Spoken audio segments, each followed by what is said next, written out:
The sound of my father's raised voice stopped me cold outside his office door. In all my 19 years, I'd never heard him yell like that. Not even when I totaled his car last summer. You had no right, Veronica. No right at all. I pressed myself against the wall, heart hammering. The scholarship letter in my back pocket suddenly felt like it weighed 1,000 pounds. I'm protecting this family, Veronica shot back, her voice dripping with that fake concern she'd perfected over the years. Have you seen the cost of that program? It'll bankrupt us, Michael. And for what? So she can run off to chase some ridiculous dream. I'm Hazel, and this was the moment I realized my stepmother had been sabotaging my life for years. She earned that scholarship on her own merit, Dad said, his voice cracking. And you went behind our backs to try and get it revoked? Merit! Veronica laughed, a sound like breaking glass. Please, we both know she only got it because of that sob story about her dead mother. My fingers curled into fists. The acceptance letter crinkled. Don't you dare, Dad warned. Don't you dare bring Sarah into this. Why not? Everyone else does. Poor little Hazel lost her mother so young. It's all I ever hear about. But who's been here? Who's been raising her? Me. And this is how she repays me? By running off to that fancy art school across the country? I bit my lip until I tasted blood. 6 years of forced smiles, of yes, Veronica, and whatever you think is best, Veronica. 6 years of watching her slowly isolate my father, turn him against my dreams, piece by piece. The scholarship stays, Dad said firmly. And if I find out you've tried to interfere again? You'll what? Veronica's voice turned deadly quiet. Leave me. Go ahead. But remember who helped you rebuild your business after the recession. Remember whose connections saved this family from bankruptcy. You really want to throw all that away for her art school fantasy? The silence that followed felt like a knife in my chest. That's what I thought, Veronica continued. Now I have a lovely dinner planned. We'll discuss this like a proper family. I'm sure Hazel will understand once we explain the financial reality. My phone buzzed. A text from Evelyn. Did you tell them about the scholarship yet? I typed back with shaking fingers. No. But V found out somehow. It's bad. Want me to come over? Before I could reply, footsteps approached the door. I scrambled back, nearly tripping over my own feet. Veronica emerged, perfectly composed as always. Her eyes widened in fake surprise. Hazel, darling, how long have you been home? Her smile never reached her eyes. It never did. Just got here, I lied, matching her fake warmth with my own. Is everything okay? I thought I heard voices. Oh, your father and I were just discussing your future. She reached out to touch my cheek. I forced myself not to flinch. Why don't you join us for dinner? We have so much to talk about. Behind her, I caught a glimpse of my father through the doorway. He sat at his desk, head in his hands, defeated. In that moment, something inside me hardened. 6 years of playing nice, of trying to keep the peace, of watching this woman slowly poison everything I loved. Actually, I said, stepping back from her reach, I have plans with Evelyn. School project, can't miss it. Family comes first, dear. Her fingers twitched just slightly. Cancel your plans. I met her gaze steadily. No, I said. I don't think I will. Something dark flashed across her face, just for a second, but I saw it. And I knew then that the war she'd been waging in secret was about to become very, very public. I turned and walked away, my mind already racing with plans.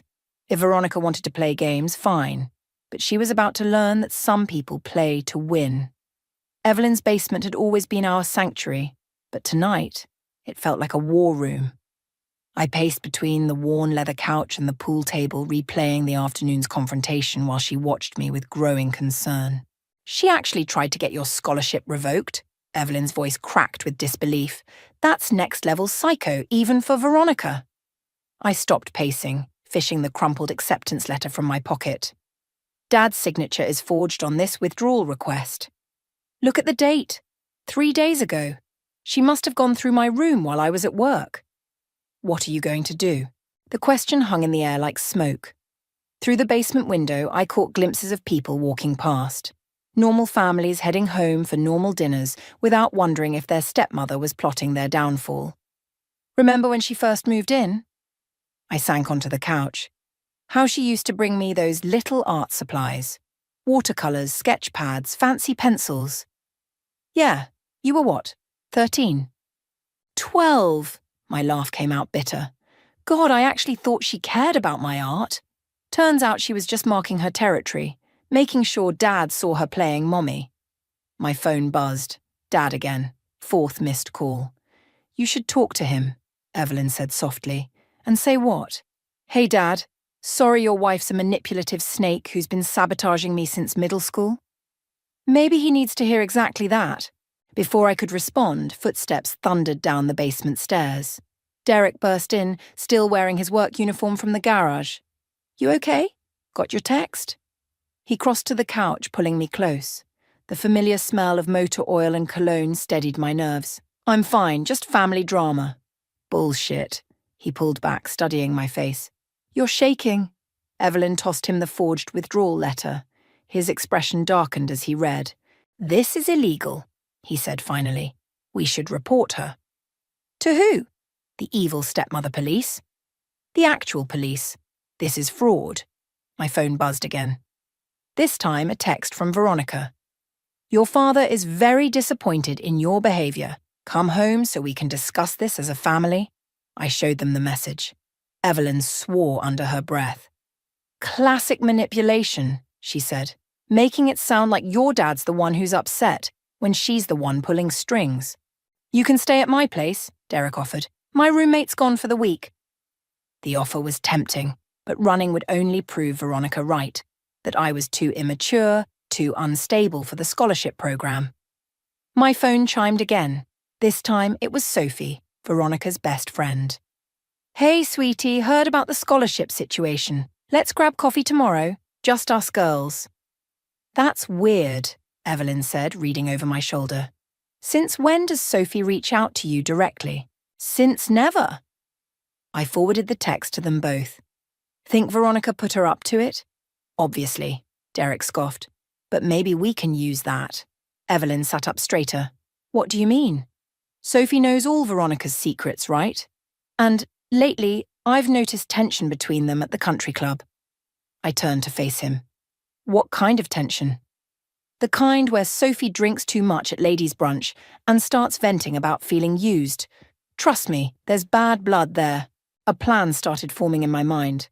So if someone were to encourage that tension... Exactly. Derek squeezed my hand. Fight fire with fire. It's risky, Evelyn warned. If Veronica figures out you're turning her friends against her, what's she gonna do? I stood up, suddenly energized. Try to ruin my life? Too late. My phone buzzed one final time. Dad, please come home, kiddo, we need to talk. I stared at the message, remembering his defeated posture in the office. How long had Veronica been manipulating him?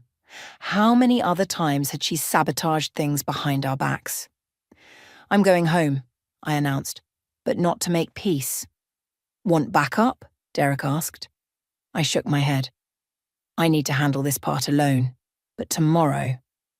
I looked at my friends, feeling a surge of gratitude for their loyalty. Tomorrow we start planning. Planning what? Evelyn asked. I thought about all the little cruelties, all the subtle manipulations over the years. How Veronica had slowly poisoned everything good in our family while maintaining her perfect stepmother facade. Planning how to make her mask slip, I said, in front of everyone. Sophie's coffee shop suggestion turned out to be the most expensive place in town. Of course it was. I watched her stir her third sugar packet into her latte, wondering how many of Veronica's secrets that perfectly glossed smile was hiding. I've known your stepmother for 15 years, Sophie said, tapping her spoon against the rim. She means well, even if her methods are unconventional. Unconventional? The word tasted like acid. Is that what we're calling fraud now? Sophie's smile flickered. The scholarship withdrawal was extreme, I'll admit, but she's just trying to protect you from what? Success? Independence? A group of women at the next table glanced over. Sophie lowered her voice. From making the same mistakes she did. Did you know she went to art school too? That stopped me cold. What? Before she met your father? She was quite talented. Sophie's perfectly manicured nails drummed against her cup. Then her first husband died, leaving her with nothing but student debt and unfinished paintings. My phone buzzed. Derek found something interesting in V's old social media. Call me. What happened to her art? I asked, buying time. Life happened. Bills. Reality. Sophie leaned forward. She doesn't want you struggling like she did. So instead of warning me, she forges documents and tries to sabotage my future. You don't understand how much she... You're right. I cut her off. I don't understand. Just like I don't understand why you're really here. Something shifted in Sophie's expression. A crack in her polished veneer. What do you mean? Veronica sent you to do damage control, but you're not telling me everything. She sat back, studying me with new interest. You're sharper than she gives you credit for, and you're not as loyal as she thinks you are. The words hung between us like smoke. Sophie's hand trembled slightly as she reached for her purse. Be careful, Hazel, she said quietly. Veronica doesn't handle betrayal well. Ask her sister. She doesn't have a sister. Sophie stood, dropping cash on the table. Exactly. My phone buzzed again as she walked away. This time it was Evelyn. Emergency. V's at the school board meeting right now. Ice shot through my veins. The scholarship committee meeting, the one where they finalized fall admissions. I ran out of the coffee shop, dialing Derek. He answered on the first ring. Found her old wedding announcement, he said without preamble. Before your dad. Get this, her first husband didn't die. He left her after she... Tell me later. I cut him off, already sprinting toward my car. She's at the school board. We need everything you found, now. On it. Meet you there. The drive to the administration building was a blur. I found Evelyn pacing outside, clutching a manila folder. She's telling them you cheated on your portfolio submission, she said, shoving the folder at me. But I got copies of all your original work submissions from Mrs. Chen. Every dated draft, every progress photo. My hands shook as I flipped through the evidence. 6 years of work. 6 years of dreams she was trying to destroy. How long has she been in there? 20 minutes. They're in the main conference room. I started toward the door, but Evelyn caught my arm. Wait, she said. There's more. Sophie called me right after you met. Said to check Veronica's history with the Sterling Art Institute. That's where she went to school. Where she taught. Until she was fired for selling student work as her own. The pieces clicked together like a terrible puzzle. Her obsession with my art supplies.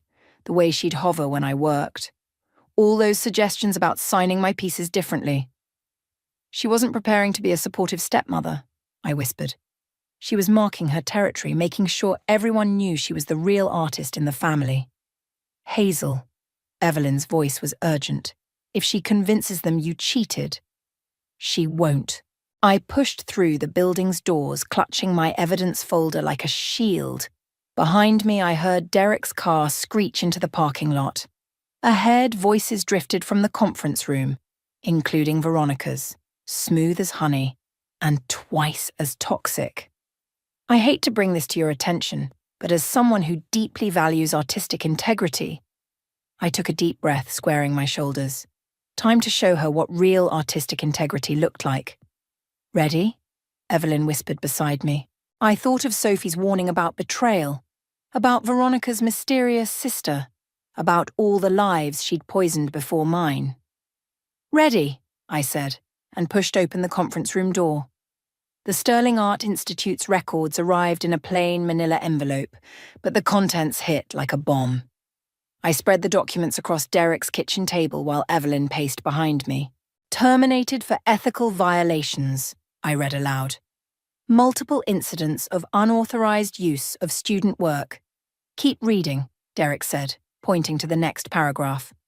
Following investigation, Professor Veronica Mitchell agreed to resign quietly in exchange for... My voice caught. in exchange for destroying all evidence of student complaints. Evelyn stopped pacing. She didn't just steal their work, she erased their voices. My phone lit up with Dad's message. Coming home tonight. We need to talk about what happened at the school board.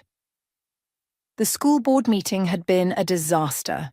Not because I'd failed to defend myself, but because Veronica had turned it into exactly what she wanted, a public spectacle of concern for her troubled stepdaughter. I should have seen it coming, I said, shuffling through more documents. The way she cried in front of the committee, talking about how worried she was about my unstable behavior and concerning patterns. She's good, Derek admitted. Making herself look like the victim while destroying you? That's next-level manipulation. Another document caught my eye. A newspaper clipping from 15 years ago. Local artist wins regional prize. The photo showed a younger Veronica beside a hauntingly familiar painting. That's your style, Evelyn whispered. The way you layer colours, the composition. No, I corrected her, hands shaking. That's my mother's style. The room went silent. I pulled up a photo on my phone, one of my mum's last paintings before she died. The similarities were undeniable. She didn't just want to stop me from going to art school, I said slowly. She wanted to erase every trace of my mother's influence. That's why she pushed me toward different techniques all these years. Derek's phone buzzed. Sophie wants to meet, says she has something we need to see. It's a trap, Evelyn warned. Maybe, I said, still staring at the painting. But we need more proof. You have proof, Evelyn gestured at the documents. Take this to your dad. Show him what she really is. I thought about Dad's message, about the way he looked at Veronica even now, like she was his salvation after Mom died. The truth would destroy him. There's something else, Derek said quietly. Something Sophie mentioned about Veronica's sister. The one who supposedly doesn't exist. He pulled up an old social media post. Meet Christina Mitchell, Veronica's younger sister, also an artist. The photo showed two women, arms linked, smiling at a gallery opening. The caption read, "Sisters sharing their passion for art." What happened to her? Evelyn asked. That's the thing, Derek scrolled through more posts. She just disappears. No death notice, no explanation. Just gone, right after Veronica started teaching at Sterling. My phone buzzed again. Veronica this time. Your father's very disappointed. But we can fix this if you're willing to be honest about your issues. The pieces clicked together like a terrible puzzle. Christina's disappearance, the stolen artwork, the systematic destruction of anyone who threatened Veronica's artistic identity. She's not going to stop, I realized. The school board was just the beginning. She'll keep going until she's destroyed everything I am. So what do we do? Evelyn asked. I looked at the documents spread across the table, at my mother's artistic legacy that Veronica had tried to erase, at the evidence of lives she'd ruined before mine.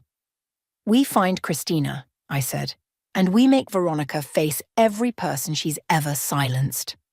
That's dangerous, Derek warned. If she did something to her own sister, then I need to know what I'm really dealing with. I started gathering the documents, because this isn't just about my future anymore. It's about making sure she never does this to anyone else. My phone lit up one last time. Sophie, meeting tonight. Come alone. There's something you need to know about Christina. I showed them the message. Don't go, they said in unison. But we all knew I would. Because sometimes the only way to fight a monster is to walk straight into their lair. I just hoped I was ready for whatever truth waited there. Sophie's hands trembled as she slid the envelope across the diner table. Outside, rain pelted the windows, turning the parking lot lights into blurry halos. The late-night crowd had thinned to a few truckers and an elderly couple sharing pie. Christina's alive, Sophie said quietly, but Veronica made sure she'll never paint again. I stared at the envelope, afraid to touch it. What did she do? It's not what she did. It's what she threatened to do. Sophie glanced over her shoulder. Christina had evidence, proof that Veronica had been stealing student work for years, but she also had a young daughter. My phone buzzed. Derek, V just left your house, heading your way, get out now. I ignored it. Where is Christina now? Working at a hardware store in Oregon? Living under her married name? Sophie's mascara was smudged beneath her eyes. She gave up everything, her art, her identity, her whole life, to protect her daughter from Veronica's revenge. The envelope felt heavy as I picked it up. Inside were photos, Christina's gallery openings, her reviews in art magazines, her rising star suddenly snuffed out. Why are you showing me this? Because Veronica's doing it again. She's already contacted the dean at your art school, planted seeds about your instability. She's building a case just like she did with Christina. My phone lit up again. Evelyn this time. Your dad found the Sterling documents. He's furious. Call him. What exactly did she do to Christina's daughter? I asked. Sophie's voice dropped to a whisper. She arranged accidents, small ones at first, a fall at school, food poisoning, a bike crash. Nothing fatal, just enough to send a message. The elderly couple paid their bill and left. Rain drummed harder against the windows. And now she's targeting me. No, Sophie leaned forward. She's targeting everyone you love. Derek's garage. The health inspection wasn't random. Your friend Evelyn's college recommendation being rescinded. Not a clerical error. My hands clenched into fists. Why are you telling me this? You're her friend. I was Christina's friend first. Sophie's eyes hardened. And I've spent 15 years watching Veronica destroy people. It has to stop. The diner's bell chimed. Through the rain-streaked windows, I saw a familiar car pull into the lot. She's here, Sophie whispered. Remember what I said about Christina. There are worse things than giving up your dreams. I stood, shoving the envelope into my bag. I'm not Christina. No, Sophie's smile was sad. You're worse. You're Sarah's daughter. And that's why she'll never stop until she's erased every trace of your mother's talent from your work. The diner's door opened. I heard the click of expensive heels on linoleum. Hazel, darling. Veronica's voice dripped honey. What a surprise running into you here. I turned slowly. She stood there in her perfect clothes, perfect makeup, perfect smile. But now I saw the cracks, the slight tremor in her hand, the tightness around her eyes. Sophie and I were just discussing art, I said, specifically the Sterling Art Institute's faculty records. The smile flickered. Oh? How fascinating. Sophie, I didn't realize you and my stepdaughter had become so close.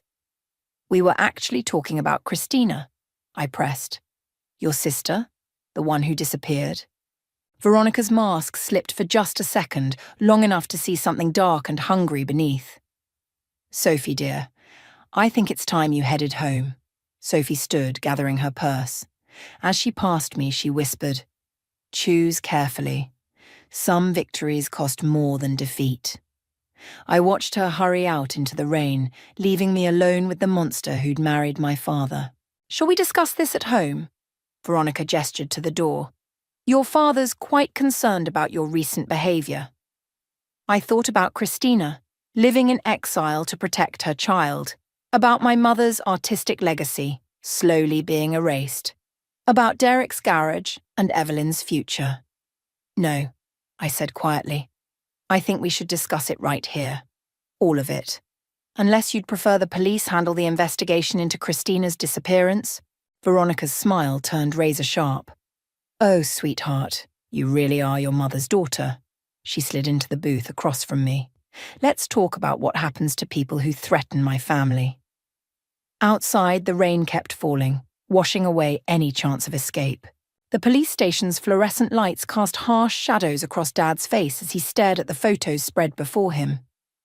Christina's evidence, the Sterling Institute documents, everything I'd gathered to expose Veronica. She says you've been stalking her sister, he said quietly, that you've become obsessed. Dad, the restraining order is temporary. His voice cracked. But Hazel, they found those threatening emails on your laptop. My blood ran cold. What emails? To Christina, to Sophie. He pushed a printout across the table. To Veronica's old students. all sent from your account." The words blurred before my eyes. Emails I'd never written, threatening violence against everyone who'd wronged me, all perfectly crafted to make me sound unhinged. "She planted them," I whispered. "She must have accessed my computer when—" "Stop." Dad pressed his hands against his temples. "Just stop. The doctors think—" "Doctors?" The interview room door opened. Veronica glided in, followed by a man in a white coat. Her eyes were red-rimmed, perfectly portraying the concerned stepmother. "Dr. Reynolds specializes in acute psychiatric episodes," she said softly. "He's agreed to help us understand what's happening." The doctor sat down, opening a file. "Your father and stepmother have described some concerning behaviors, Hazel. Paranoid delusions, conspiracy theories, escalating aggression." "This isn't real," I laughed, the sound sharp and desperate. "Dad, you can't believe—" "We found your mother's paintings," Veronica interrupted. "The ones you've been copying, claiming they're your original work, adding dates to make it look like I stole from you when really—" My phone buzzed in my pocket. Derek. But before I could reach for it, Veronica continued. "And poor Sophie. Having to file a restraining order against you after you threatened her daughter." "What?" I turned to Dad.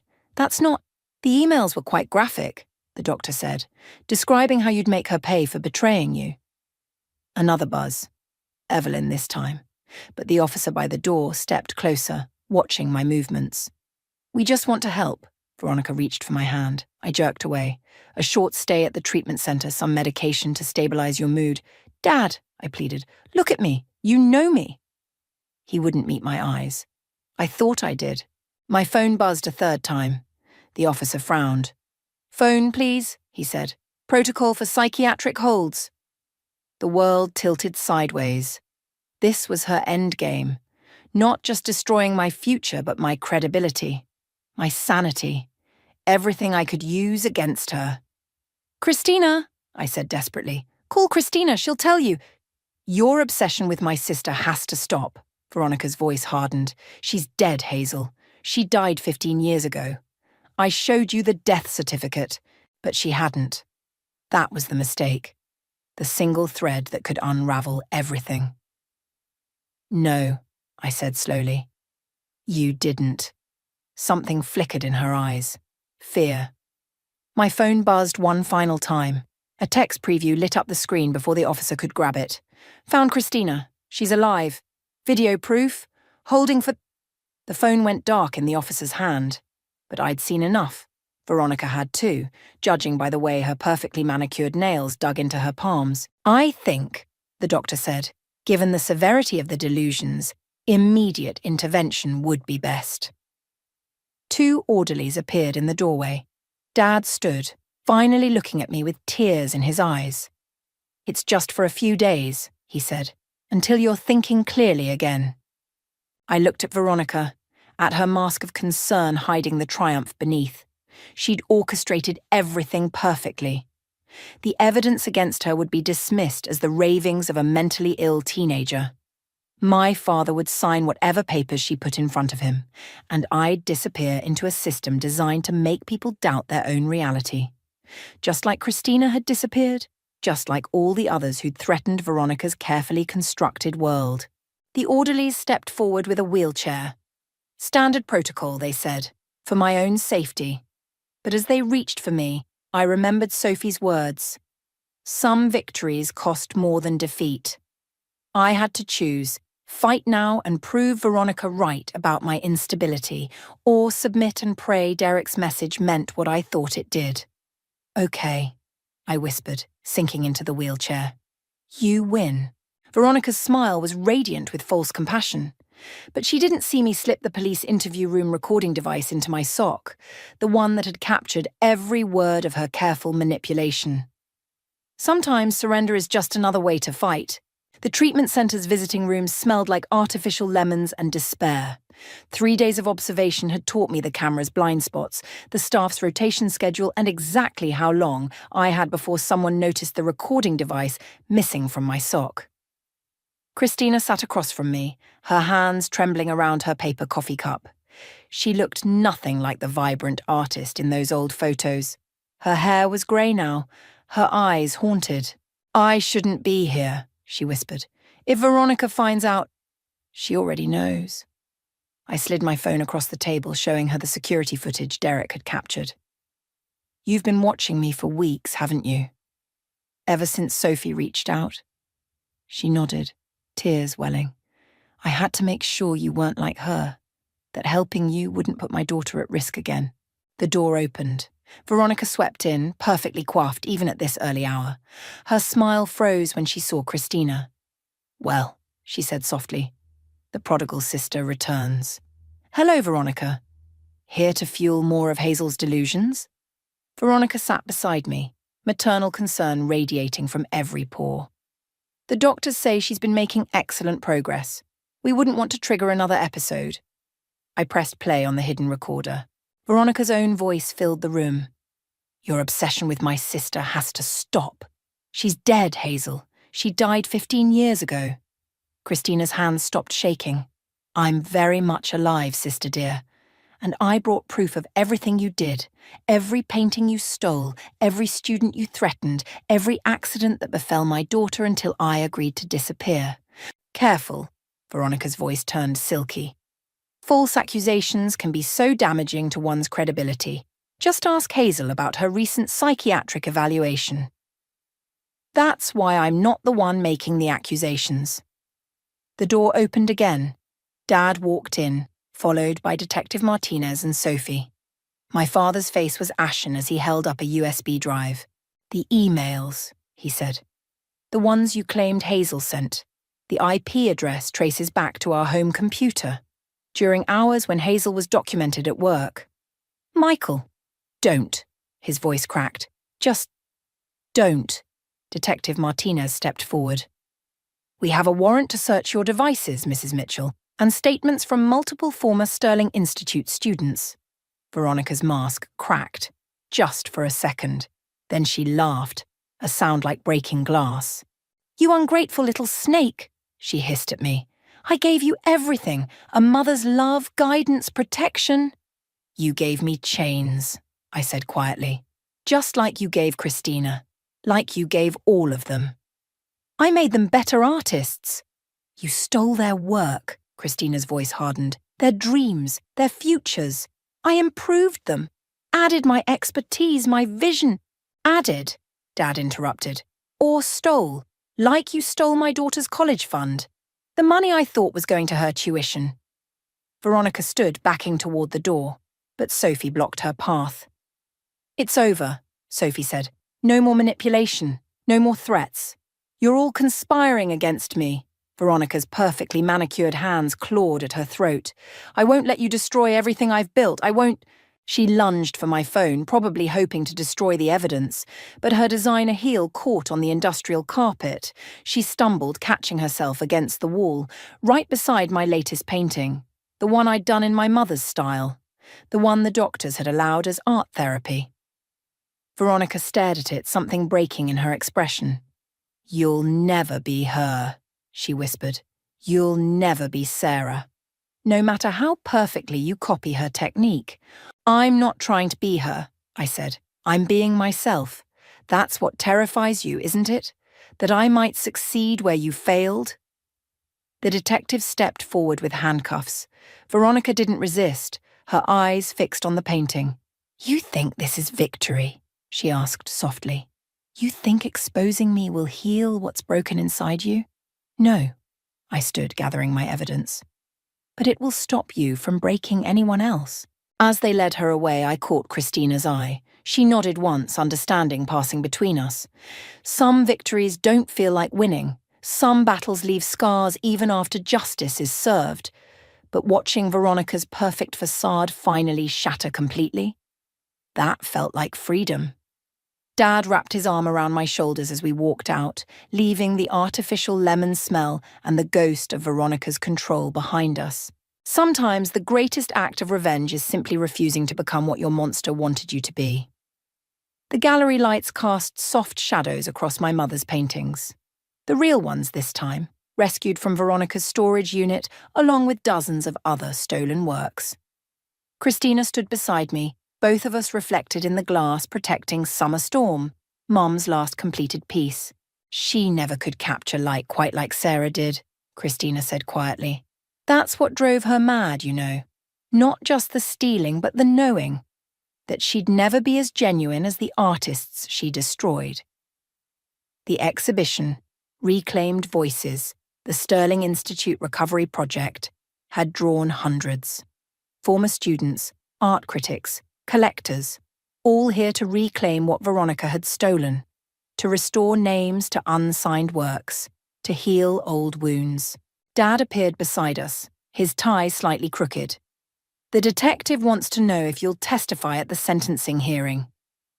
I watched a young artist across the room discover her lost portfolio, tears streaming down her face as she traced her signature under Veronica's painted-over name. No, let the others tell their stories. I have something different in mind. Sophie approached, carrying a newspaper. The headline read, "Former art professor pleads guilty to fraud, theft of student works." "She's asking to see you," Sophie said, "claims she has something to say before they transfer her." She always has something to say. I turned away from Mum's painting. But I have work to do. That work waited in my studio. Not the basement room where Veronica had tried to shape me in her image, but a sun-filled space overlooking the city. My easel held a half-finished piece, nothing like Mum's style or Veronica's stolen techniques. Something entirely new. Derek found me there later, as sunset painted the windows gold. The exhibition's a success. They're already talking about touring it nationally. Good. I added another layer of paint, watching the colours blend. They deserve to have their work seen. Their real work. Under their real names. "And what about your work?"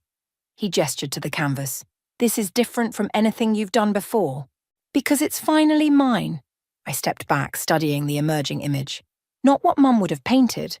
Not what Veronica tried to force me to be. Just me. Evelyn burst in, waving her phone. "You need to see this now." The screen showed security footage from the county jail. Veronica sat in her cell, methodically tearing pages from a sketchbook. Each sheet contained perfect copies of other artists' works, as if she couldn't create anything else even now. "She's still doing it," Evelyn whispered, "still trying to steal other people's light." "No." I set down my brush. "She's showing us who she always was. A reflection without a source. A mirror with nothing of her own to show." Dad called that evening, his voice tired but clear. "The divorce papers are filed, and I found something you should see." In his study, he opened Mom's old journal. A letter fell out, dated just before she died. "To my daughter, the artist who will paint her own sky." My hands shook as I read her words. "Don't let anyone tell you which colours to use or which stories to tell. Your art, like your heart, belongs only to you." I thought of Veronica in her cell, endlessly copying others' work. Of Christina, finally free to paint again. Of all the artists reclaiming their stolen voices. "I'm not going to testify," I told Dad, "but I am going to paint her portrait. One last piece showing exactly who she is." "Are you sure that's wise?" I looked at my latest work, at the unique style emerging from the canvas. She tried to make me choose between being Mom and being her. But there was always a third option, being myself. The portrait would show Veronica surrounded by mirrors, each reflecting someone else's art, her own face blank and empty at the centre. A warning, perhaps, or maybe just the truth she never could face. "Sometimes," Christina had said at the gallery, "the best revenge is simply creating something your monster could never copy." I picked up my brush again as night fell, ready to paint my own sky. Behind me, Mom's journal lay open to her final words. "The greatest masterpiece you'll ever create is the artist you become."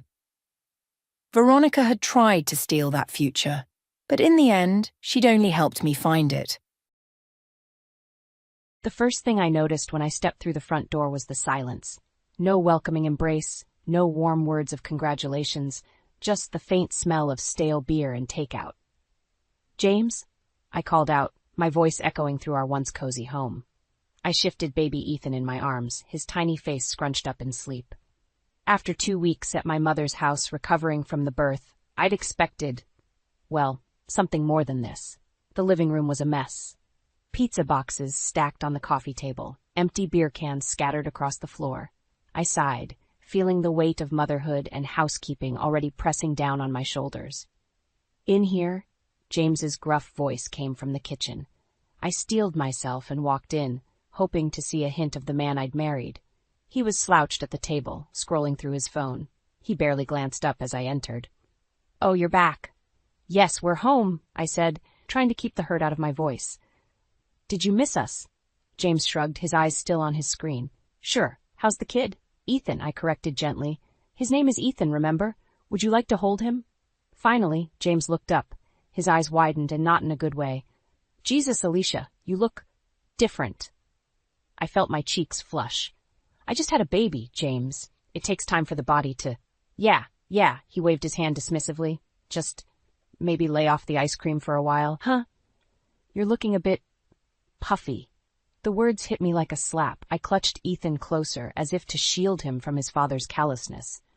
"I can't believe you just said that." James stood up, stretching lazily. "What? I'm just being honest. You asked me if I missed you, and honestly, I miss the old Alicia, the hot one." Tears pricked at my eyes, but I refused to let them fall. "I'm still me, James. I'm just adjusting." He snorted, grabbing another beer from the fridge. "Yeah, well, adjust faster. I didn't sign up for a mom bod." The room seemed to spin around me. Was this really happening? Was this the man I'd chosen to father my child? "I'm going to put Ethan down for a nap," I said, my voice barely above a whisper. "Maybe you could clean up a bit while I'm gone?" James just grunted, already back to his phone. I climbed the stairs slowly, each step feeling like a mountain. When I reached the nursery, pristine and untouched since I'd left for the hospital, I finally let the tears fall. "Oh, Ethan," I whispered, gently laying him in his crib. "I'm so sorry. I thought your daddy would be different." As I stood there watching my perfect little boy sleep, a strange feeling began to creep over me. It wasn't just sadness or disappointment. It was something darker, something I'd never felt before. Rage. How dare he? How dare James treat me like this after everything I'd been through? The sleepless nights, the pain, the fear. All to bring his son into the world. And this was how he repaid me? I clenched my fists, a plan already forming in my mind. If James wanted the old Alicia back, he'd get her, but not in the way he expected. "I promise you, Ethan," I whispered fiercely, "Mommy's going to fix this, and Daddy, he's going to regret ever taking us for granted." As if in response, Ethan's tiny hand reached out, grasping my finger. In that moment, I knew. This wasn't just about me anymore. This was about us, and I would do whatever it took to protect my son from a father who clearly didn't deserve him. The game was on, and James had no idea what was coming. I never thought I'd dread the sound of my own husband coming home, but here I was, tensing up at the jangle of keys in the lock. Ethan squirmed in my arms, sensing my anxiety. "Honey, I'm home," James called out, his voice dripping with sarcasm. I heard the thud of his briefcase hitting the floor, followed by the familiar hiss of a beer can opening. "In the nursery," I called back, trying to keep my voice steady. I just finished changing Ethan and was about to put him down for a nap. Heavy footsteps approached, and James appeared in the doorway, beer in hand. His eyes raked over me, and I felt myself shrink under his gaze. "Still wearing those maternity clothes, huh?" he said, taking a swig. "You know, most women are back in shape by now." I bit my lip, fighting back tears. "James, it's only been 6 weeks. The doctor said." The doctor said, he mimicked. "I'm starting to think you're using that as an excuse. Maybe you just like being fat." The words stung, but I forced myself to take a deep breath. "Can we not do this in front of Ethan?" James rolled his eyes. "He's a baby. He doesn't understand anything." He peered at Ethan, his lip curling slightly. "Though I gotta say, he's not exactly a looker, is he? Must take after your side of the family." Something snapped inside me. "That's enough!" I hissed, careful not to raise my voice too much. "He's perfect, and if you can't see that, then maybe you need to take a good, that hard look at yourself." For a moment, James looked taken aback. Then his face hardened. "Watch your tone, Alicia." I'm the one bringing home the bacon around here. The least you could do is try to look good for me. I placed Ethan in his crib, my hands shaking with anger. And what exactly have you done to help since we brought him home? Have you changed a single diaper? Gotten up for a night feeding? Hell, have you even picked up after yourself? James' face flushed red. That's woman's work. I didn't become a father to play housemaid. No, I spat. You became a father to criticize and belittle your wife and son. Well done, James. Father of the Year material right here. He took a menacing step towards me, and for a moment, I thought he might hit me. Instead, he drained his beer and tossed the can on the floor. Clean that up, he growled. And while you're at it, maybe think about hitting the gym. I'm not asking for much, just for my wife to look like my wife again. With that, he stormed out, leaving me trembling in his wake. I heard the TV blare to life downstairs, some inane sports commentary filling the house. I sank to the floor, tears finally spilling over. How had it come to this? The man I married, the one who had held my hand through labor and promised to love me forever. Where was he? A soft coo from the crib caught my attention. I looked up to see Ethan watching me, his tiny face a picture of innocence. In that moment, something shifted inside me. I stood up, wiping my eyes. No more, I whispered to Ethan. Mommy's done being a punching bag. I pulled out my phone and dialed a familiar number. Mom? I said when she answered. I need your help with something. As I outlined my plan to Barbara, I felt a strange mix of fear and exhilaration. James wanted the old Alicia back? Fine. But he'd soon learn that you should be careful what you wish for. Are you sure about this, honey? Mom asked, concern evident in her voice. I looked at Ethan, peacefully drifting off to sleep, blissfully unaware of the storm brewing around him. I've never been more sure of anything in my life, I replied. It's time for a change. And James? He won't know what hit him. As I hung up, I heard James shouting from downstairs, demanding dinner. I squared my shoulders, a grim smile playing on my lips. Let him yell. His days of calling the shots were numbered. The game was changing, and I was about to become a player he never saw coming. The acrid smell of whiskey hit me before I even opened the front door. My stomach clenched, knowing what awaited me inside. I took a deep breath, steeling myself for the storm.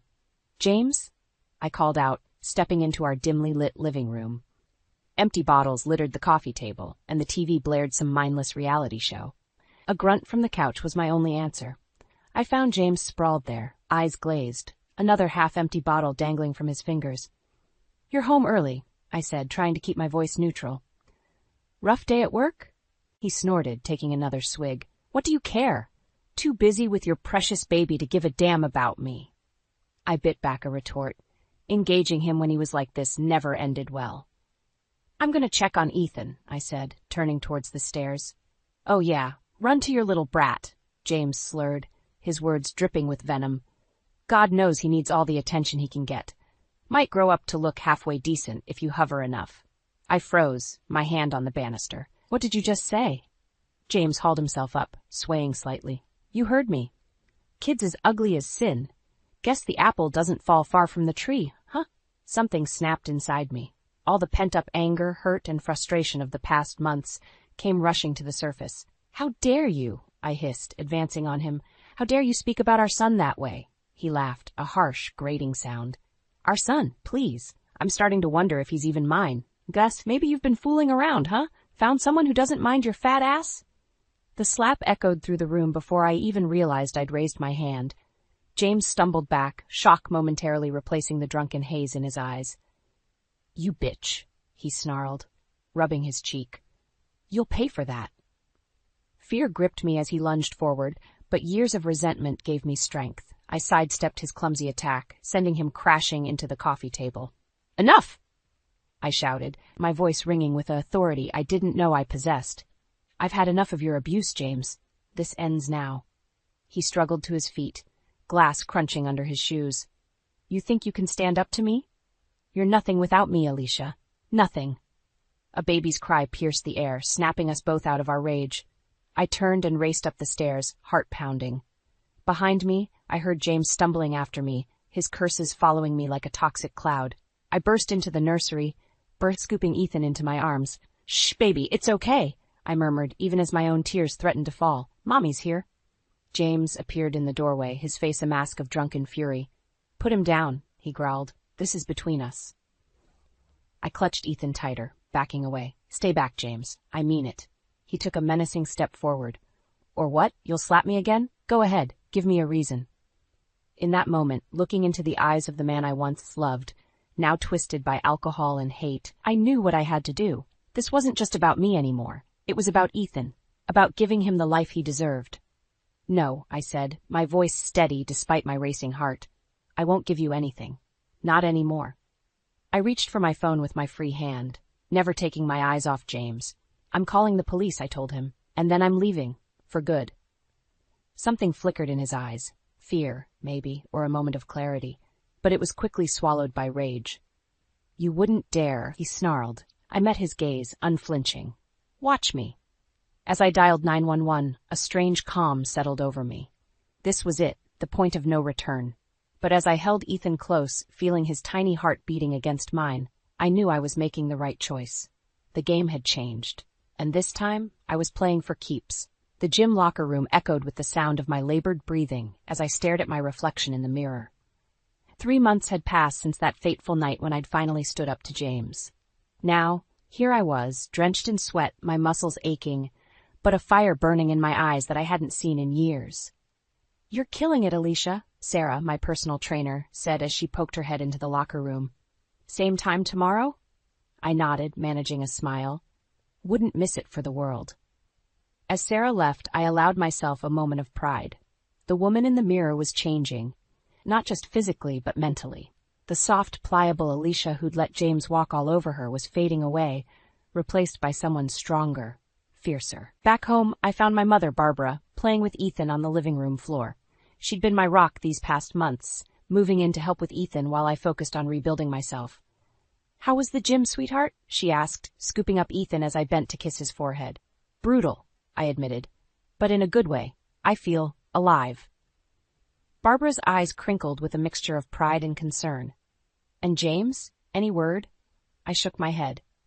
After that night, James had moved out, alternating between begging for forgiveness and hurling threats.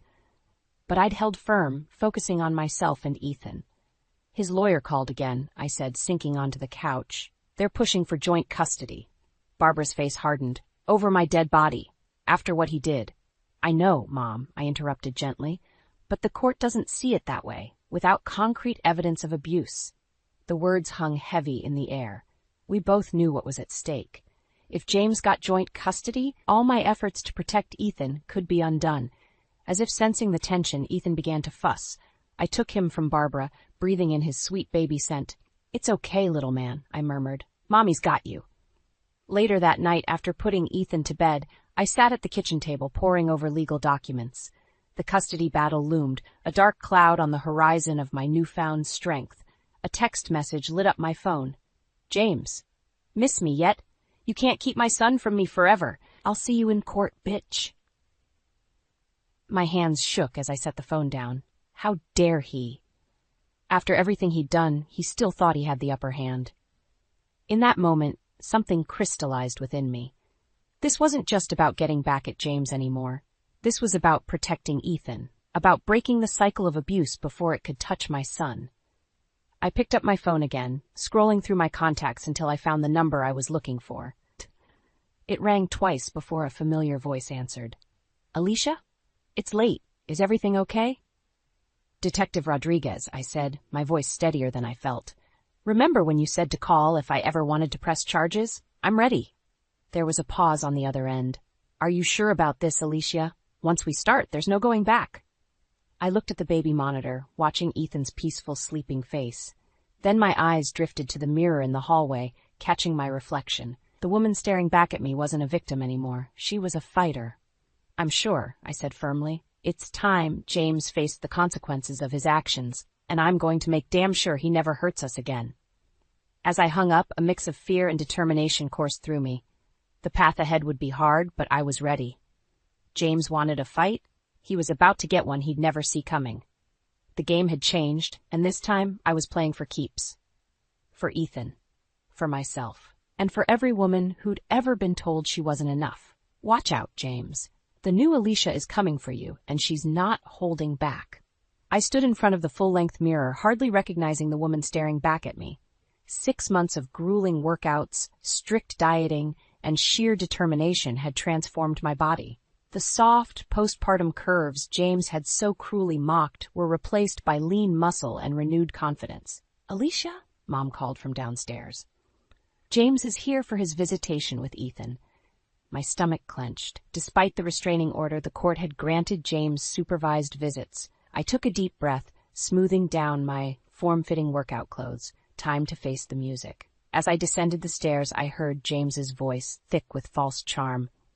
"There's my big boy, come to Daddy!" I rounded the corner to find James, looking disheveled and slightly bloated, awkwardly holding Ethan. His eyes widened as they landed on me, a flicker of something, shock, desire, crossing his face before he masked it with a sneer. "Well, well," he drawled.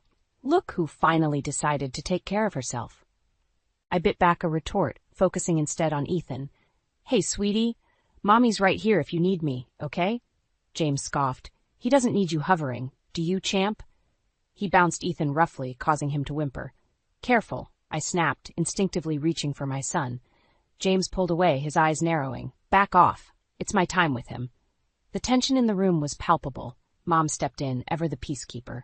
"Why don't we all sit down? I've made some snacks." As we moved to the living room, I couldn't help but notice James's labored breathing, the way his shirt strained against his expanding waistline.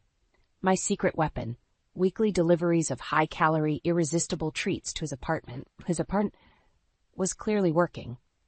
James plopped onto the couch, immediately reaching for the plate of cookies. "At least someone in this house knows how to treat a guest," he mumbled through a mouthful of crumbs. I perched on the edge of an armchair, watching him like a hawk as he interacted with Ethan. Despite his bravado, it was clear he had no idea how to handle a baby. "So," James said, eyeing me over Ethan's head, "you've been busy, huh? Trying to relive your glory days?" I met his gaze steadily. "I've been taking care of myself, something you might want to consider." His face flushed red. "Watch it, Alicia. Don't forget who made you who you are." "Oh, I haven't forgotten," I replied, my voice low and dangerous. "I remember everything." The air crackled with unspoken threats. Ethan, sensing the tension, began to cry. James looked panicked, holding him at arm's length. "Here," I said, standing up. "Let me." "I said back off," James snapped, jerking away. In his haste, he lost his grip on Ethan. Time seemed to slow down. I lunged forward, my heart in my throat, as Ethan slipped from James's grasp. By some miracle, I managed to catch him just before he hit the floor. "Oh my God," Mom gasped, rushing to our side. I clutched Ethan to my chest, my whole body shaking. James stood frozen, his face ashen. "I didn't mean to," he stammered. White-hot rage coursed through me. "Get out," I hissed. "Get out now." "Alicia, please, it was an accident." "An accident," I exploded. "You could have seriously hurt him. This ends now, James. No more visits, no more chances. I'm calling my lawyer, and I'm going for full custody." James's face contorted with fury. "You can't do that. He's my son, too." "A son you just dropped," I shouted back. "Leave, James, before I call the police." For a moment I thought he might lunge at me, but then, deflating like a punctured balloon, he turned and stomped out, slamming the door behind him. As the echo faded, I sank to the floor, still cradling Ethan. Mom knelt beside us, her hand on my shoulder. "Are you okay, sweetheart?" she asked softly. I looked down at Ethan, his tiny fingers curled around mine, his eyes wide with trust. In that moment, I knew there was no going back. This wasn't just about revenge anymore. This was about protecting my child, no matter the cost. "No," I said, my voice steady despite the tears, threatening to fall. "But I will be. We both will be." As I held my son close, a steely resolve settled over me. James had no idea what was coming, but he was about to find out just how far a mother would go to protect her child. "Mommy, do I have to go?" Ethan's small voice quivered as I helped him into his coat. My heart clenched, but I forced a smile. "It's just for the weekend, sweetie. Remember what we talked about? Daddy misses you." 4 years had passed since that fateful day when James nearly dropped Ethan. Despite my best efforts, the court had recently granted James unsupervised weekend visits. The thought of Ethan alone with him made my stomach churn. A car horn blared outside. James, impatient as ever. "Come on, champ!" James called from the driveway, his voice overly cheerful. We've got a big weekend planned. I walked Ethan out, my grip on his hand perhaps a little too tight. James stood by his car, a far cry from the fit man I'd married. Years of my special deliveries and his own neglect had taken their toll. He was easily 100 pounds heavier, his once chiseled face now puffy and red. "Hey, big guy!" James scooped Ethan up, grunting with the effort. "Ready for some man time?" Ethan nodded hesitantly, looking back at me. I swallowed hard, pushing down the urge to snatch him back. "Be good for Daddy, okay?" I said, kissing his forehead. Then, to James, my voice low and steely, "Remember, he has swimming lessons tomorrow at 10. Don't be late." James rolled his eyes.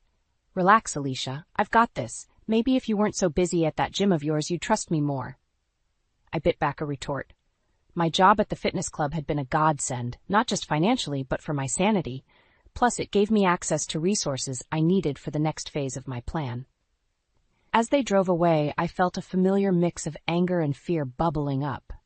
I needed to channel it, to stay focused. I headed to the gym, throwing myself into a punishing workout. Hours later, drenched in sweat and pleasantly sore, I checked my phone. No messages from James. I tried not to worry. He wouldn't dare mess this up, not when he was finally getting what he wanted. Sunday afternoon arrived with agonizing slowness. I paced the living room, checking the clock every few minutes. They were late. Very late. Just as I was about to call, I heard a car door slam. I rushed outside to find James struggling to get Ethan out of the car seat. "What happened?" I demanded, taking in Ethan's tear-stained face and James' disheveled appearance. "Nothing," James snapped. "Traffic was bad." But as Ethan ran to me, I noticed something that made my blood run cold, a small angry bruise on his arm. "Ethan," I said, keeping my voice calm. "But how did you get this bruise?" Before he could answer, James cut in. "He fell at the park. Kids, you know. Always getting into scrapes." Ethan looked up at me, his eyes wide and fearful. In that moment, I knew James was lying. "Go inside, sweetie," I said softly. "Grandma's waiting with a surprise." As soon as Ethan was out of earshot, I rounded on James. "What really happened?" James's face darkened. "I told you he fell. Are you calling me a liar?" "Wouldn't be the first time," I shot back. "If I find out you laid a hand on him..." "You'll what?" James sneered, stepping closer. "Face it, Alicia, you've got nothing on me. The court sees what I want them to see, a loving father who deserves time with his son." For a moment I saw red. All the pain, all the humiliation he'd put me through over the years came rushing back. But then something shifted. A calm, cold determination settled over me. "You're right, James," I said, my voice steady. "The court sees what you want them to see. For now." His eyes narrowed. "What's that supposed to mean?" I smiled, a predator's smile. "You'll find out soon enough. Enjoy your visitations while you can." As I turned to go inside, James called out, his voice tinged with uncertainty. "You can't take him from me, Alicia. He's my son, too." I paused at the door, looking back at the pathetic, bloated shell of the man I once loved. "Watch me," I said softly, and closed the door on his stunned face. Inside, I hugged Ethan close, my mind racing. The final phase of my plan was set. James had no idea what was coming, but he was about to learn a very painful lesson. The game was almost over, and I was holding all the cards. The quaint bell above the cafe door chimed as I stepped inside, my heart pounding beneath my carefully chosen outfit.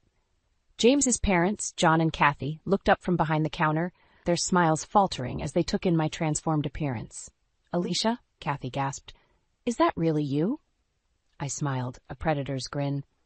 "In the flesh. Thanks for agreeing to this little family gathering." John's eyes narrowed. "James said you had something important to discuss. He's on his way." As if on cue, the bell chimed again. James lumbered in, his face flushed from the short walk from the parking lot. He froze when he saw me, his jaw dropping comically. "What the hell is this?" he sputtered. I turned to face him, relishing the shock in his eyes. "Hello, James. So glad you could join us." Kathy, ever the peacemaker, gestured to a table. "Why don't we all sit down? I've prepared some refreshments." As we settled in, the tension was palpable. James couldn't take his eyes off me, a mix of desire and anger clouding his features. His parents exchanged worried glances. "Where's Ethan?" James demanded. "Safe with my mother," I replied coolly. "This conversation isn't for children's ears." John leaned forward. "Alicia, what's going on? You said this was urgent." I took a deep breath, steeling myself. "It is. I'm here to talk about James." about the kind of man your son really is. James's face darkened. "Watch it, Alicia," he growled, but I was done being silenced. "For years," I continued, my voice steady, "James has been emotionally and verbally abusive. He's belittled me, mocked my appearance after giving birth to his child, and neglected his duties as a father." Kathy gasped, her hand flying to her mouth. John's brow furrowed in disbelief. "That's ridiculous," James scoffed.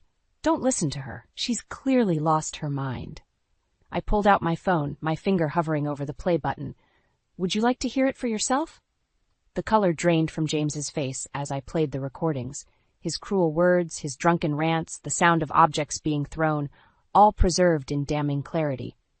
"My God," John whispered, his face ashen. Kathy reached for James's hand. "Sweetheart, is this true?" James jerked away, his eyes wild. "She set me up. She's been planning this all along." I met his gaze, unflinching. "You're right, James. I have been planning to free myself and our son from your toxicity." I turned to his parents, my voice softening. "There's more. Last weekend, Ethan came home with bruises. James claims he fell, but you bitch." James roared, lunging across the table. His meaty hands closed around my throat, knocking us both to the ground. For a moment, panic seized me. Then years of training kicked in. I brought my knee up sharply, connecting with his soft underbelly. As he wheezed, I twisted, breaking his grip and pinning him to the floor. "That's enough!" John's voice boomed as he and Kathy pulled us apart. I stood, straightening my clothes, my composure intact. James sprawled on the floor, red-faced and panting. "I'm pressing charges," I said calmly, "for assault and for what he did to Ethan. I have photographs, medical reports, everything." Kathy sobbed quietly, while John looked at his son with a mixture of disgust and disappointment. "James," he said, his voice heavy, "is this who you've become?" James struggled to his feet, his eyes darting around like a cornered animal. "You can't do this," he wheezed. "I'll lose everything." I met his gaze, years of pain and anger crystallizing into cold determination. "You should have thought of that before you laid a hand on our son." As James crumpled, the fight finally leaving him, I felt a weight lift from my shoulders. The battle wasn't over. There would be court dates, custody hearings, and no doubt more of James's desperate attempts to maintain control. But standing there, surrounded by the wreckage of the life I'd once known, I felt something I hadn't experienced in years. Hope. The old Alicia was gone. In her place stood a warrior, a protector, a survivor, and God help anyone who tried to stand in my way. The courtroom fell silent as I approached the stand, my heels clicking against the polished floor. James sat at the defendant's table, a shadow of his former self, his expensive suit hanging loosely on his frame. Our eyes met briefly, and I saw a flicker of the old arrogance there, quickly replaced by fear. "Mrs. Henderson," the judge said, "you may begin your testimony."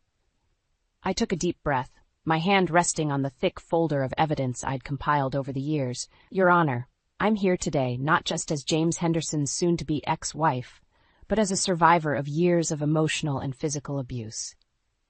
For the next hour, I laid bare the ugly truth of my marriage. The cruel taunts about my postpartum body, the neglect of our son, the escalating aggression that culminated in Ethan's bruises. With each revelation, I felt lighter, as if shedding the weight of secrets I'd carried for too long. James's lawyer tried to paint me as vindictive, a scorned woman out for revenge. But the evidence spoke for itself, the recordings, the photographs, the medical reports. Even James's parents, sitting stiffly in the gallery, couldn't meet my eyes. As I finished my testimony, the judge leaned forward. "Mrs. Henderson, given everything you've endured, what do you hope to achieve here today?" I straightened my shoulders, my voice steady. "Your Honor, I'm not here for revenge. I'm here for justice and for protection. I want full custody of my son, and I want James to get the help he clearly needs." A murmur rippled through the courtroom. James's face contorted with rage, but a warning look from his lawyer silenced him. The judge nodded thoughtfully. "And the divorce papers you've submitted?" I allowed myself a small smile. "Those are long overdue, Your Honor." As I returned to my seat, I caught sight of my mother in the audience, tears streaming down her face. She mouthed, "I'm so proud of you," and I felt a surge of gratitude for her unwavering support. The rest of the proceedings passed in a blur. When the judge finally delivered her verdict granting me full custody and approving the divorce, I felt a curious mix of elation and exhaustion. James, his face ashen, was led away in handcuffs to await sentencing for child endangerment. As he passed me, he leaned in and hissed, "This isn't over, Alicia." I met his gaze calmly. "Yes, James, it is." Outside the courthouse, surrounded by a flurry of reporters, I spotted John and Kathy hovering uncertainly at the edge of the crowd. I made my way over to them, my heart heavy but resolute. "Alicia," Kathy began, her voice trembling, We had no idea, all those years." John cut in, his face lined with shame. "We failed you, and we failed our grandson. Can you ever forgive us?" I took a deep breath, considering my words carefully. "It's not about forgiveness right now. It's about moving forward. Ethan will need his grandparents in his life. If you're willing to be there for him, really be there, then we can work on rebuilding." They nodded eagerly, tears in their eyes. As they walked away, I felt a chapter of my life closing. My mother appeared at my side, wrapping an arm around me. "Ready to go home, sweetheart?" Home. The word held new meaning now. Not a battleground, not a prison, but a sanctuary for me and my son. "More than ready," I replied, smiling. As we drove away, leaving the courthouse and the remnants of my old life behind, I felt a sense of peace settling over me. The road ahead wouldn't be easy. Single motherhood, healing from trauma, rebuilding my life. But for the first time in years, I was excited for the future.